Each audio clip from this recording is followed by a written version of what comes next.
지난 주간에 저는 서울로의 여전도회 연합 선교대회에 설교 청탁을 받아서 다녀왔습니다. 다른 교회 외부 행사로 설교를 하러 가는 것이라 마음의 부담감도 있고 긴장을 하고 갔는데 오히려 마음 편하게 설교를 하고 왔습니다. 왜냐하면 우리 서울로의 여전도회 회원들이 한 300여 명 오셨는데 그중에 한 5, 60명이 우리 연동교회 성도님들이셨습니다. 제가 말씀을 전한다고 하니 말씀을 전할 때마다 우리 연동교회 성도님들이 중심이 돼서 아멘을 아주 크게 외쳐주시는데 제가 절로 힘이 나서 설교를 했습니다. 설교를 마치고 우리 여전도회 연합 여전도회 임원 되신 분께서 본인이 여전도회 예배 참석한 것 중에 이렇게 아멘 소리가 큰 적이 없었다고 하시면서 우리 교회 성도님들 아주 칭찬해 주셨습니다. 저 부족한 종 떨지 말라고 설교 잘하라고 응원 오신 우리 여전도회 성도님들께 너무나 감사드립니다. 동시에 속으로 이런 생각도 했습니다. 그때 그렇게 외쳐주시는 아멘 주일날 좀 외쳐주시면 얼마나 좋을까. 네, 그렇게 외쳐주시면 좋겠습니다. 아무튼 저는 지난 주일 외부에서 설교하면서 그 모든 것이 다 하나님의 은혜구나, 감사의 제목이구나, 아멘을 외쳐주시는 것도 외쳐주지 않으시는 것도 다 하나님이 주신 은혜와 감사의 안에 있구나라는 생각을 하게 됐습니다. 그래서 항상 감사하고 하나 은혜 가운데 살아가야겠다라는 생각을 했습니다. 저와 여러분이 살아가는 것 다 돌아보면 감사요 은혜라고 믿습니다. 우리 이 시간 옆에 있는 분들과 이렇게 인사 나누기 원합니다. 은혜입니다. 감사합니다. 함께 해주셔서 감사합니다.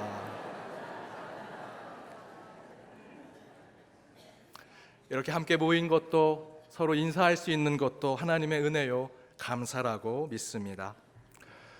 오늘은 종교 그 이상의 신앙으로 7번째 우물로 뛰어들어라 하는 말씀의 제목을 함께 나눠보고자 합니다. 지난 7주 동안 종교 그 이상의 신앙으로 라고 하는 무겁고 진지한 설교 주제를 가지고 여러분 7주 동안 함께 와주신 것을 너무나 감사드립니다. 막상 이 말씀의 주제로 설교를 준비하면서 내용이 너무 어려워서 우리 성도님들께 어떻게 전달할까, 너무 좀 쉽게 준비하려고 하면 그 설교의 중간중간 빈틈이 너무 많은 것 같아서 다시 어렵게도 준비해보면 혹시 이것이 우리 성도님들한테 이해가 될 수 있을까 걱정하면서 기도하면서 참으로 이 말씀을 준비하는데 쉽지 않았습니다. 그래도 우리 80이 넘으신 한 권사님이 말씀 어렵지요 라고 말씀드렸더니 말씀 좋아요, 설교 좋아요, 은혜 받고 있어요, 하나도 어렵지 않아요 라고 얘기하시는데 분명히 어려우신 것 같은데 이 설교자를 잘 격려해 주려고 그렇게 얘기해 주시는 그 말씀에 제가 힘을 얻고 이 7주까지 왔습니다. 오늘은 그 마지막 우물로 뛰어들어라 하는 제목으로 종교 그 이상의 신앙으로의 주제를 정리하고자 합니다. 오늘 말씀의 제목이 매우 도전적이고 또한 도발적이기도 합니다. 사실 이 제목은 한 지혜 이야기 속에 나오는 제목입니다. 지혜 이야기의 제목은 우물로 뛰어든 자크 선생이라는 제목을 가지고 있습니다. 내용은 이렇습니다. 어느 깊은 산 속에 자리한 한 마을에 깨달음의 우물이라는 것이 있었습니다. 옛날부터 전해 내려온 전설은 그 우물에서 떠올린 그 물을 가지고 목욕을 하면 세상의 이치를 깨닫고 참된 지혜를 알게 된다는 것이었습니다. 그래서 사람들은 그 전설의 우물을 통해 지혜와 진리를 깨닫기 위해 긴 줄을 만들어서 물을 퍼올리려고 하는데 길게 내리면 내릴수록 물은 떠오르지 않는 것입니다. 두레박에 한 바지게 물만 있으면 진리를 깨달을 텐데 하는 마음에 물을 찾으려고 줄을 내리고 내리지만 물은 끝내 찾을 수가 없었습니다. 그 우물을 갈급해 했지만 어느 누구도 물을 맞을 수는 없었습니다. 그런데 그 마을은 자크라고 하는 지혜자가 있었습니다. 많은 이들이 그 밑에서 제자가 되어서 지혜를 얻고 세상의 이치를 깨닫고 나아가면 세상에서 아주 유명한 사람들이 되었습니다. 또 선생이 되기도 합니다. 그를 거쳐간 모든 제자들은 세상에서 성공한 사람들이 되었습니다. 그런데 한 제자가 들어왔는데 아무리 가르치고 꾸짖어도 실력이 늘지 않습니다. 그래도 그 제자가 조금이라도 지혜를 가르쳐 보려고 그 선생이, 그 스승이 하려고 노력했지만 노력도 하지 않는 모습이 보입니다. 그래서 화가 난 자크 선생은 그 제자를 불러 이렇게 얘기합니다. 지금껏 여러 제자를 가르쳐봤지만 너처럼 이렇게 이해가 부족하고 성실하지 못한 제자를 본 적이 없다. 내가 벌을 내리면 벌을 받겠느냐?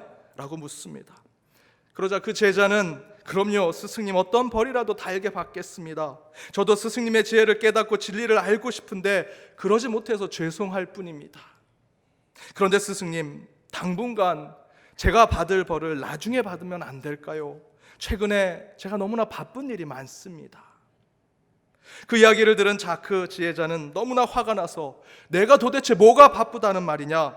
그래서 벌 받을 시간도 없다는 말이냐? 이 세상의 이치와 지혜의 깨달음을 받는 일보다 더 중요한 일이 세상에 어디 있느냐?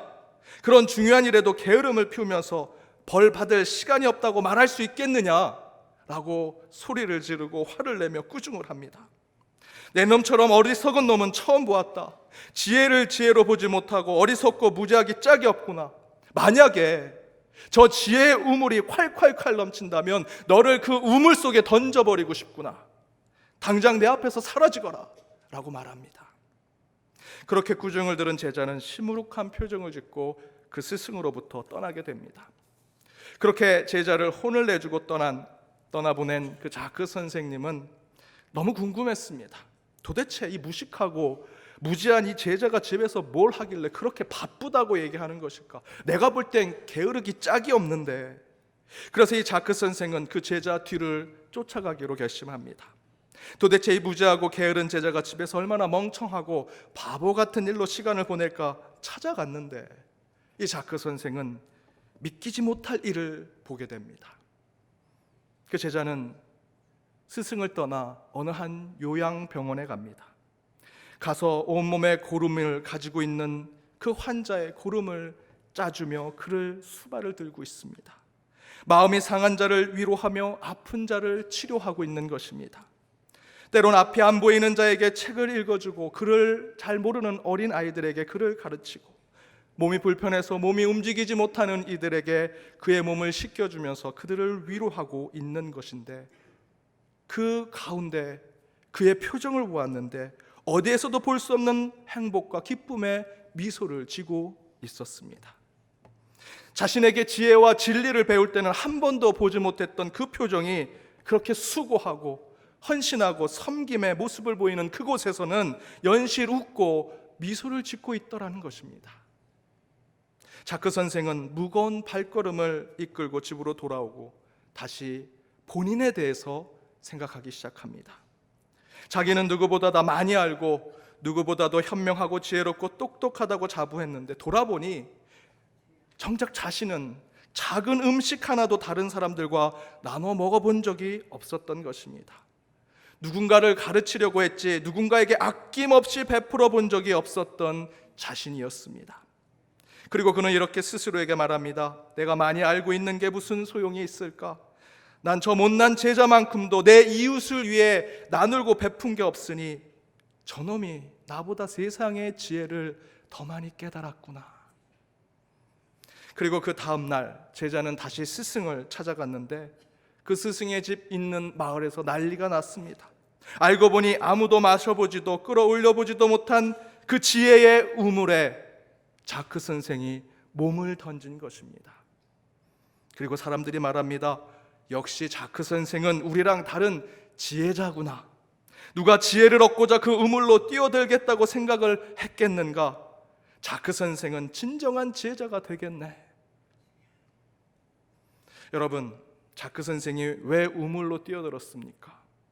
자신이 진짜 지혜자요, 지혜의 최고라고 생각했는데 그의 무지하고 게으른 제자가 다른 곳에서 머리와 생각과 책상과 글과 이론만으로 하는 지혜가 아니라 온몸으로 지혜의 삶을 사는 것을 보고 스승된 본인이 부끄럽고 창피하기도 하고 자신의 잘못된 지혜의 가르침에 반성과 회개하는 마음으로 이 자크 선생은 우물에 자기의 몸을 던진 것입니다. 또한 거꾸로 우물에 뛰어든 자크 선생이 우리에게 주는 교훈은 무엇입니까? 지혜는 온몸으로 깨달아야 하고 내 몸으로 그러한 삶을 실천해야 한다라는 것입니다. 오늘 열왕기상 본문에 1000번제를 드린 솔로몬은 하나님께 무엇을 구했습니까? 솔로몬이 원한 것이 무엇입니까? 11절과 12절에 이렇게 기록되어 있습니다. 함께 읽겠습니다. 이에 하나님이 그에게 이르시되 내가 이것을 구하도다. 자기를 위하여 장수하기를 구하지 아니하며 부도 구하지 아니하며 자기 원수의 생명을 멸하기도 구하지 아니하고 오직 송사를 듣고 분별하는 지혜를 구하였으니 내가 내 말대로 하여 내게 지혜롭고 총명한 마음을 주노니 내 앞에도 너와 같은 자가 없었거니와 내 뒤에도 너와 같은 자가 일어남이 없으리라. 솔로몬은 하나님께 지혜를 달라고 구했고 하나님은 그 간청을 들어주셨습니다. 그런데 솔로몬이 지혜를 구한 것은 여러 축복과 여러 은혜 가운데 많은 기도 제목 가운데 하나를 골라 달라고 한 것이 아닙니다. 11절의 증거에 뭐라고 이야기하고 있습니까? 솔로몬은 장수 대신에 지혜를 요구했습니다. 오래 사는 것 필요 없습니다. 지혜를 주십시오 라고 기도한 것입니다. 부자가 되는 것 대신에 지혜를 달라고 간구했습니다. 권력과 힘을 얻는 것 대신에 지혜를 구했기 때문에 하나님은 솔로몬에게 지혜를 허락하신 것입니다. 모든 것 포기하고 온몸을 던져서 그가 얻고자 했던 것은 지혜였습니다. 지혜와 더불어 장수하고 권력도 얻고 부를 얻고자 한 것이 아닙니다. 다른 것 다 필요 없습니다. 저는 지혜만 있으면 됩니다 라고 기도했기 때문에 하나님이 솔로몬에게 지혜를 허락하신 것입니다. 어느 기독교 잡지에 Q&A, 성도가 질문하고 목회자가 답하는 그런 게시판이 있었습니다. 그 글을 제가 읽었습니다. 어느 성도가 이렇게 질문했습니다. 목사님, 저도 솔로몬처럼 지혜를 달라고 기도했는데 저는 왜 솔로몬과 같은 지혜가 임하지 않습니까? 이에 목사님의 답이 저는 정답이라고 생각했습니다. 이렇게 답하셨습니다. 솔로몬은 지혜의 모든 것을 걸고 지혜만 달라고 기도했지만 우리는 지혜도 받고 좋은 성적도 받고 승진도 하고 물질도 받고 축복받기를 원하니 하나님이 절대로 지혜를 주지 않으십니다. 솔로몬이 받고자 했던 지혜를 받으려면 1000번제를 드린 솔로몬처럼 내 모든 것을 걸고 모든 것을 하나님께 드리고 하나님께 지혜만을 간청하십시오. 그러면 하나님이 주실 것입니다. 저는 정답이라 생각했습니다. 여러분께 권면드립니다. 진정으로 기도의 응답을 받고 싶으십니까? 그렇다면 하나님의 나라와 그의 의를 위한 기도 제목에 그것만을 받고자 기도하십시오. 반드시 응답될 것입니다. 그러나 응답되지 않는 이유는 하나님의 의, 하나님의 나라를 위해서 기도하면서 우리는 부수적인 기도 제목이 너무나 많습니다. 예수 잘 믿겠습니다. 제게 믿음만 허락해 주십시오 라는 것에 끝나야 되는데 예수 잘 믿겠습니다. 그러면 복도 주시고 건강도 주시고 부도 허락하시고 장수하게 해 주십시오. 예수 잘 믿고 주일 성수할 수 있도록 제 삶을 지켜주십시오 라고 기도하면 되는데 저희들은 어떻게 기도합니까? 주일 성수 잘하면 좋은 직장도 얻게 해주시고 좋은 집도 얻게 해주시고 좋은 사람도 만나게 해주십시오. 이러니 우리는 기도의 우물에 뛰어들지 못하고 책에서만 머리로만 기도하려니 그 응답이 이루어지지 않는 것입니다. 어떤 관리가 예수께 묻습니다. 어떻게 하면 영생을 얻을 수 있습니까? 예수님께서 계명대로 살아라. 저 어릴 때부터 계명 다 지켰습니다. 그때 예수님께서 이렇게 말씀하십니다. 누가복음 18장 22절입니다. 함께 읽겠습니다. 예수께서 이 말을 들으시고 이르시되 내게 아직도 한 가지 부족한 것이 있으니 내게 있는 것을 다 팔아 가난한 자들에게 나눠주라. 그리하면 하늘에서 내게 보화가 있으리라. 그리고 와서 나를 따르라 하시니. 영생을 얻기 위해서 너는 아직 한 가지가 부족하다. 내 전 재산을 팔아 가난한 사람에게 주고 너는 나를 따르라. 너가 이제 돈 다 버리고 거지가 돼서 나를 따르라는 이야기가 아닙니다. 예수님의 말씀의 뜻은 모든 것을 버리고 온 마음으로 온 정성을 다해서 나를 따르라는 하나님의 말씀입니다. 하지만 이 관리는 그 예수님의 말씀에 어떤 반응을 보였습니까? 23절에 이렇게 기록되어 있습니다. 그 사람이 큰 부자이므로 그 말씀을 듣고 신이 금심하더라. 바로 여기서 우리는 지금 교회를 출석하고 그리스도인이라고 말하고 다니는 것이 종교인지 아니면 주님 앞에 온 마음을 다해서 나아가는 바른 신앙인인지를 구별하는 저는 지점이라 생각합니다. 종교에 빠져 살면 절대로 내 온몸을 던지며 살아갈 수 없습니다. 그것은 언제든 바꿀 수 있는 그야말로 종교일 뿐입니다. 여러분, 신상에 대한 목록을 쓸 때 종교를 안에 그저 기독교라고 쓰는 것에 불과하다는 것입니다. 그러나 신앙은 온 마음으로, 온 몸으로, 온 정성을 하나님께 던지고 그분께 나아가는 것이 바로 기독교의 신앙입니다. 예수 그리스도를 믿는 믿음과 그에 대한 신앙은 손가락 몇 가지로 까딱까딱하거나 종이에 무엇을 쓰는 것으로 되는 것이 아닙니다. 책 몇 권 더 읽고 바리새인과 같은 기도로 몇 분, 몇 시간 더 기도하는 것으로 신앙을 갖게 되었다라는 것이 아니라는 말씀입니다. 여러분, 신앙은 온몸을 던져야 합니다. 내 마음을 내어놓아야 합니다. 내 일생을 주님께 드려야 하는 것입니다. 왜 그렇습니까? 오늘 신약의 본문 요한복음 14장 6절에 이렇게 기록되어 있습니다. 함께 읽겠습니다. 예수께서 이르시되 내가 곧 길이요 진리요 생명이니 나로 말미암지 않고는 아버지께로 올 자가 없느니라. 무엇이라 말씀하고 있습니까?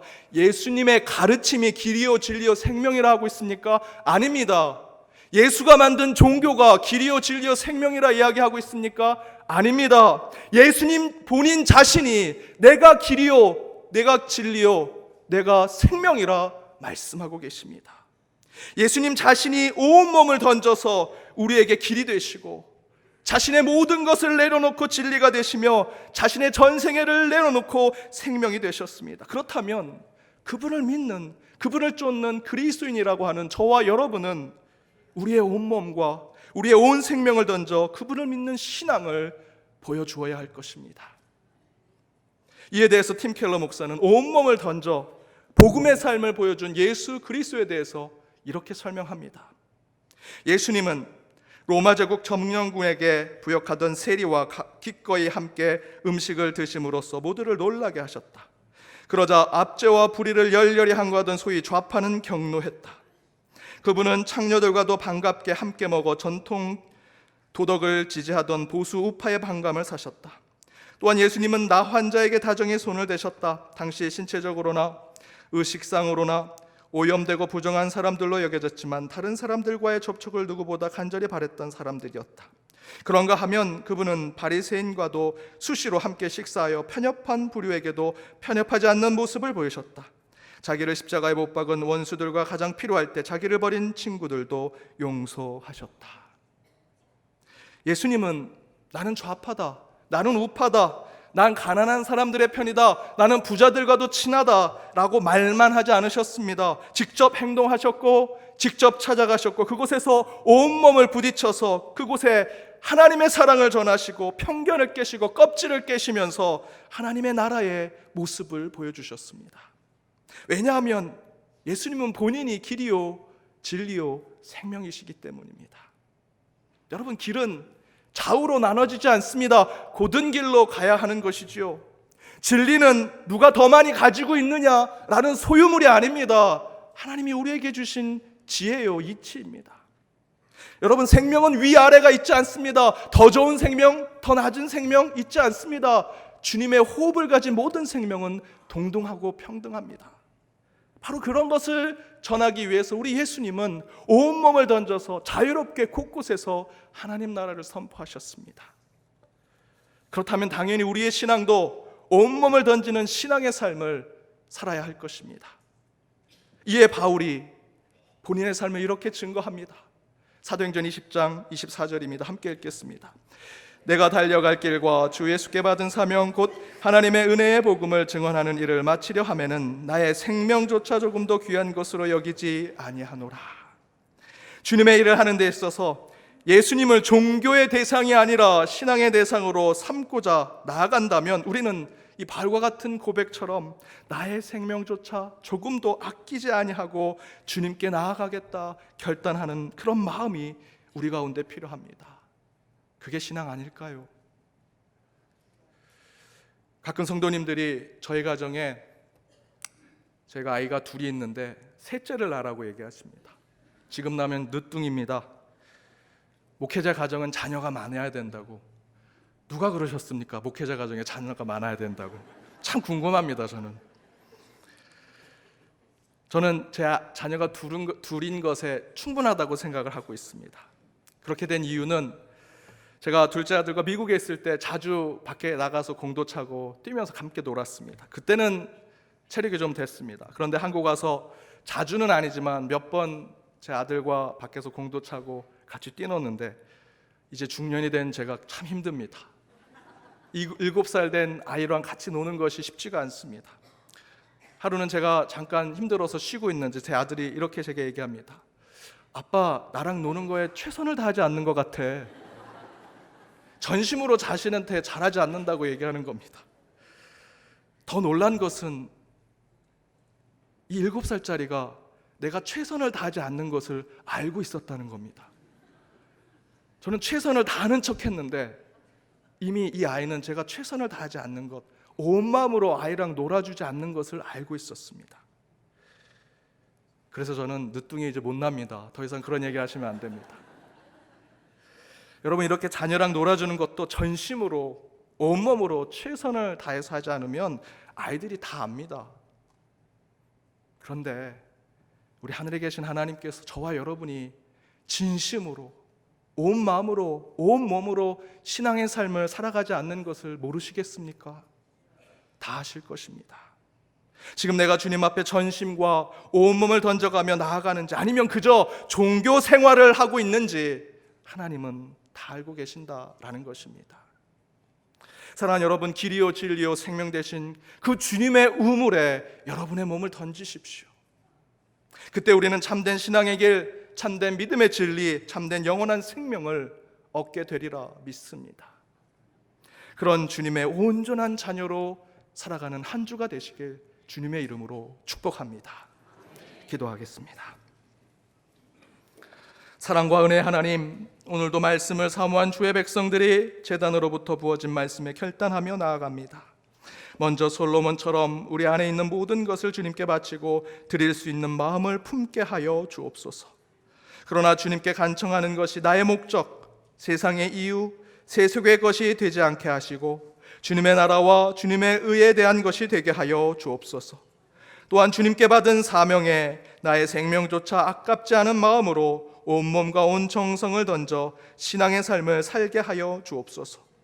종교가 아닌 신앙인이 되게 하시고 형식이 아닌 진심의 그리스도인이 되게 하여 주옵소서.